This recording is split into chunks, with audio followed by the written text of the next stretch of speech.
السلام علیکم، کیسے ہیں آپ لوگ؟ امید ہے سب ٹھیک ہوں گے۔ آج ایک نئی کہانی کے ساتھ آپ کی دوست جمیلہ۔ آنکھ میں لال۔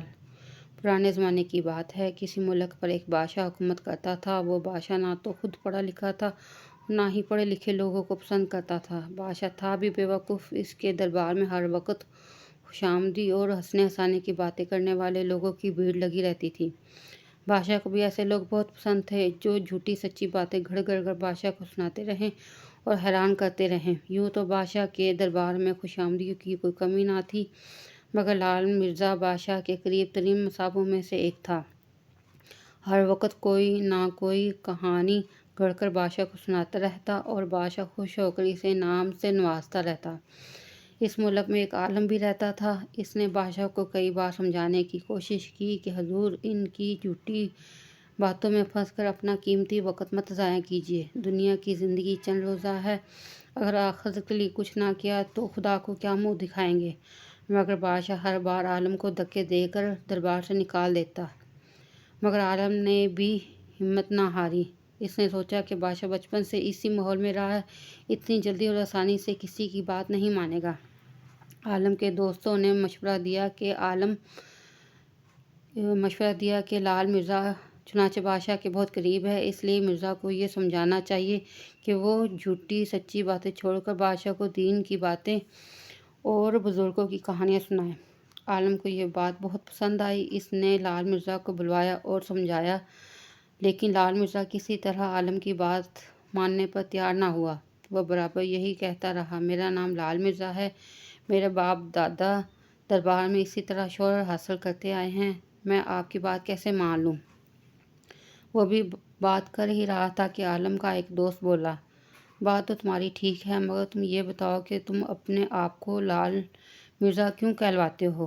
یہ سنتے ہی لال مرزا اکڑ کر کھڑا ہو گیا، ارے ابھی تک آپ کو یہ ہی معلوم نہیں؟ حالانکہ دربار میں آنے جانے والا ہر شخص جانتا ہے کہ لال مرزا بادشاہ کے اتنے نزدیک کیوں ہے۔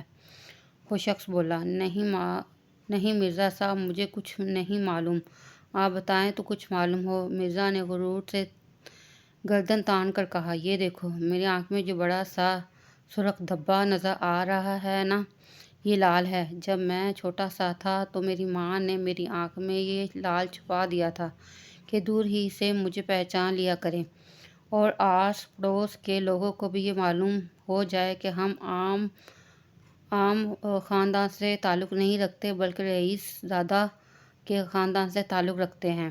مرزا چپ ہوا تو سوال کرنے والا شخص زور زور سے ہنسنے لگا۔ مرزا کو بہت غصہ آیا اور بولا، ہنستے کیوں ہو؟ میری بات پر یقین کیوں نہیں کرتے؟ وہ شخص ہنستے ہوئے بولا، میں تمہاری بات پر اس وقت یقین کروں گا جب تم یہ لال آنکھ سے باہر نکال کر دکھاؤ گے۔ اب تو مرزا بہت گھبرایا۔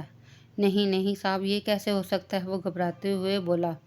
دوسرا شخص بولا، ہو کیوں نہیں سکتا مرزا، جب تمہاری آنکھ میں لال رکھا جا سکتا ہے تو نکالا بھی جا سکتا ہے۔ عالم کے پاس بیٹھے ہوئے اور سب لوگوں نے بھی اس بات کی تائید کی۔ اب تو مرزا لگا بہانے بنانے۔ وہ یہ کہہ کر بھاگ کھڑا ہوا کہ دربار میں حاضری کا وقت ہو گیا ہے، میں جاتا ہوں۔ لال مرزا ڈرے سہمے بھاگے جا رہا تھا کہ ہاتھ میں بڑا سا خنجر سنبھالے ایک دیوقل شخص نے تنگ سی گلی میں اسے گھیر لیا۔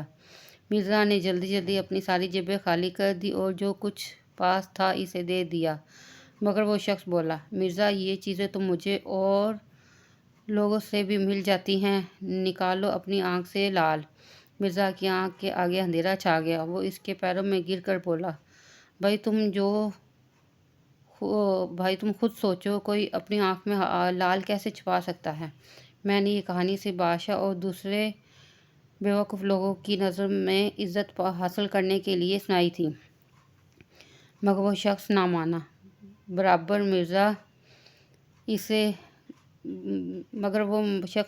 اور برابر مرزا سے لال کا مطالبہ کرتا رہا۔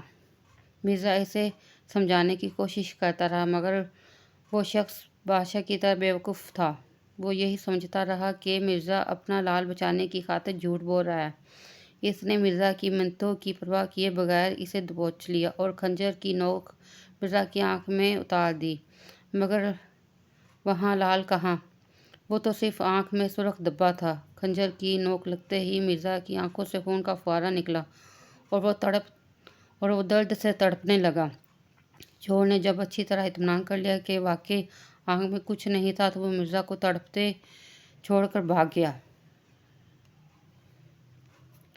مرزا تڑپتے چیختے چلاتے گھر پہنچ گیا، حکیم سے دوائی لگوائی، حکیم نے پٹی کر دی اور چند روز بعد مرزا کی آنکھ کی پٹی کھلی تو مرزا اپنی آنکھ سے محروم ہو چکا تھا۔ اب تو اسے عالم کی نصیحتیں بہت یاد آئیں۔ وہ بہت رویا، خدا کے آگے گڑ گڑایا، مگر آنکھ کی بینائی واپس نہ آئی۔ اس حالت میں جب وہ دربار پہنچا تو اس نے بادشاہ اور تمام درباریوں کے سامنے کبھی جھوٹ نہ بولنے کا عہد کیا اور بادشاہ کو بھی یہ سمجھایا کہ خوش آمدی اور جاہل لوگوں کی باتوں میں نہ آئے اور اپنا قیمتی وقت دین کے کاموں میں صرف کرے۔ مرزا نے چنانچہ رو رو کر اپنا حال بیان کیا تھا اور بادشاہ کے بہت نزدیک رہا تھا، اس لیے بادشاہ کی سمجھ میں اس کی بات آ گئی۔ اس نے عالم کو اپنے دربار میں بلوایا، اس سے معافی مانگی اور باقاعدہ سے اس سے تعلیم حاصل کرنے لگا۔ لال مرزا کو اپنے جھوٹ کی سزا مل چکی تھی۔ اب وہ عالم اور دوسرے پڑھے لکھے لوگوں کی بہت عزت کرتا تھا اور دوسروں کو تاکید کرتا تھا کہ وہ کبھی بھی جھوٹ نہ بولیں۔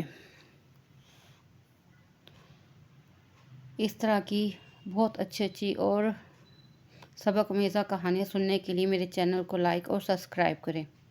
دعاؤں میں یاد رکھیں، اپنا بہت زیادہ خیال رکھیں۔ خدا حافظ۔